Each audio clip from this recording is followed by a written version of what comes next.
Quand la mort survient, la personne peut décéder dans un autre lieu que dans l'enceinte de sa maison, comme une maison de retraite ou dans un hôpital, comme pour 90% des cas aujourd'hui. Le défunt doit être obligatoirement inhumé ou crématisé dans un délai de 6 jours après le décès, dimanche et jours fériés non compris. Le corps peut dans certains cas rester à la morgue de l'hôpital ou rester au domicile jusqu'au jour des obsèques. Il peut aussi être transporté en chambre funéraire, des pompes funèbres ou être ramené à son domicile avant le jour des obsèques. Cependant, aucune démarche ni aucun transport ne peuvent être organisés sans qu'un médecin, quel qu'il soit, ait délivré le certificat de décès. Les pompes funèbres ne peuvent agir sans ce document important. Il convient donc de prendre contact avec une entreprise de services funéraires. L'entreprise doit établir gratuitement un devis d'obsèques. Après avoir fait le choix d'une pompe funèbre, le transport est pris en charge par ces dernières et est effectué par un véhicule spécifique agréé et équipé d'un caisson réfrigérant. Avant le transport, un bracelet d'identification sera posé au poignet et le corps sera mis dans une housse blanche plastifiée. Aussi appelé transport à visage découvert, il s'effectue généralement entre le lieu de décès et la chambre funéraire ou le funérarium. Ce type de transport n'est possible que dans les 48 heures après le décès. Démarches administratives de base. Ces démarches peuvent être effectuées par l'entreprise de services funéraires, pompe funèbre mandatée par la famille. Le décès doit être déclaré dans les 24 heures à la mairie du lieu de décès, à l'aide du certificat de décès et des informations sur l'état civil du défunt. À la mairie, une fois établi l'acte de décès, demandez-en la copie en plusieurs exemplaires. Toilettes, habillage et soins de conservation. Il n'y a aucune obligation pour les familles de procéder à des soins. Cependant, d'un point de vue psychologique, ces soins sont d'une grande importance dans la mesure où ils aident les proches du défunt à faire confortablement leur deuil en accompagnant leurs proches disparus. La thanatopraxie désigne les soins effectués sur un défunt pour une meilleure conservation des corps. Elle est parfois indispensable. Elle s'effectue en utilisant l'injection d'un produit à base de formol, appelé aussi formolisation, soin somatique ou un restaurateur. Une toilette simple peut être faite aussi avant un habillage avec les vêtements fournis par les proches. Ces soins ont pour but de permettre aux familles de se recueillir avant les obsèques. Les corps peuvent être aussi simplement conservés en cellules réfrigérées. Choisir un cercueil. En France, il est fait obligation d'utiliser un cercueil pour toute personne décédée, même pour une crémation. Ce cercueil a également obligation de posséder 4 poignées et une plaque d'identification au nom de la personne décédée. Le choix d'un capitonnage, de la couleur ou de la forme du cercueil est soumis au choix des familles ou selon les dernières volontés prévues. La chambre mortuaire est un équipement qui n'existe que dans les établissements de santé, obligatoire dans les grands hôpitaux, il est facultatif dans les cliniques ou les établissements médico-sociaux de petite dimension. La chambre mortuaire est destinée à recevoir les corps des personnes décédées dans l'établissement. Ils y reposent jusqu'à leur mise en cercueil avant d'être inhumés ou crématisés. Le séjour y est gratuit les 3 premiers jours.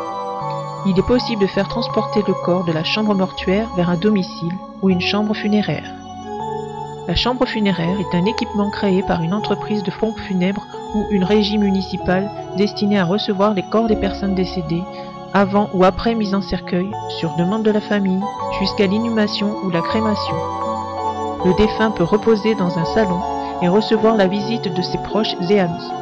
Le corps peut être représenté sur une table réfrigérée ou dans son cercueil ouvert.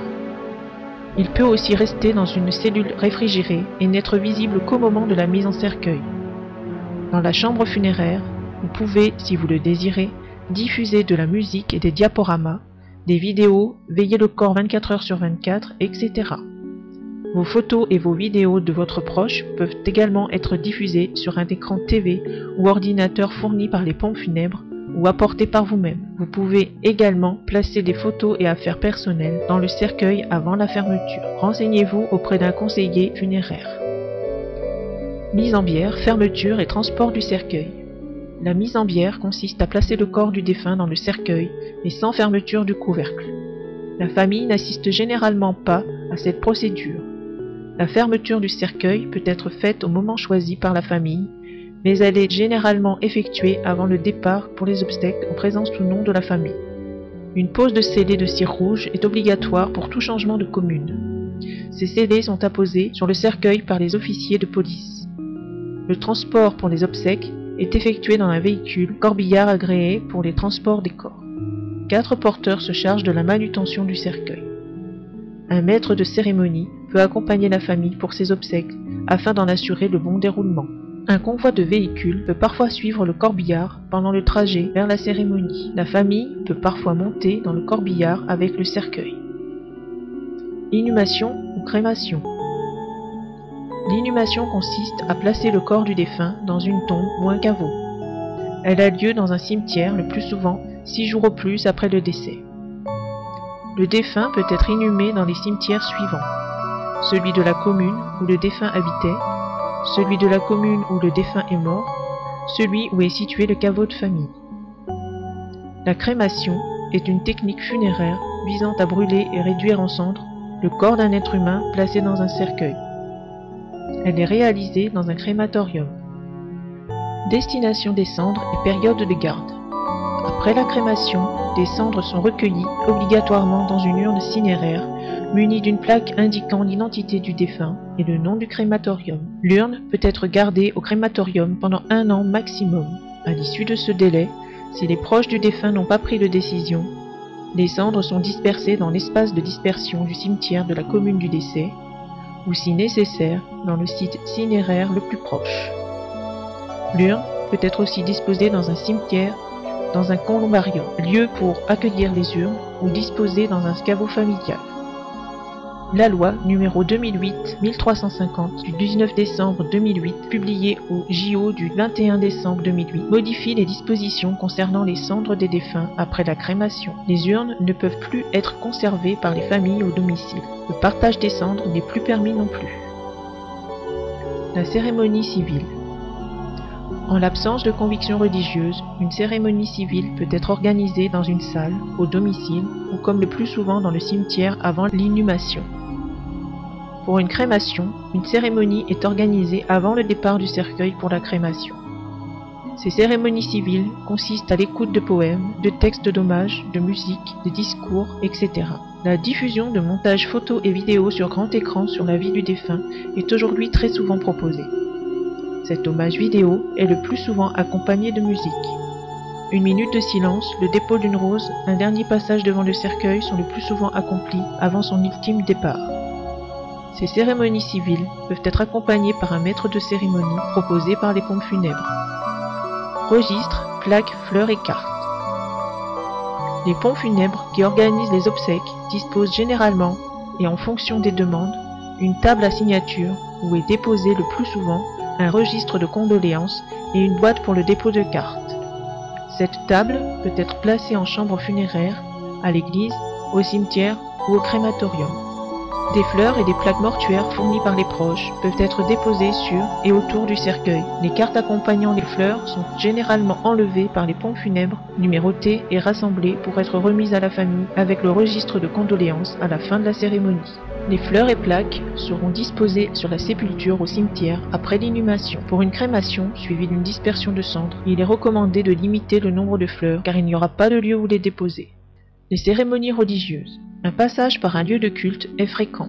Organisé directement avec les familles par les autorités religieuses, les pompes funèbres s'occupant généralement en lien du timing pour les différentes étapes des obsèques. Elles seront cependant présentes en permanence pour le transport, la manutention du cercueil, des fleurs et de la bonne marche de la cérémonie. Qui paie les frais d'obsèques? C'est la personne qui signe le bon de commande de l'entreprise de pompes funèbres qui s'engage à régler la facture correspondante.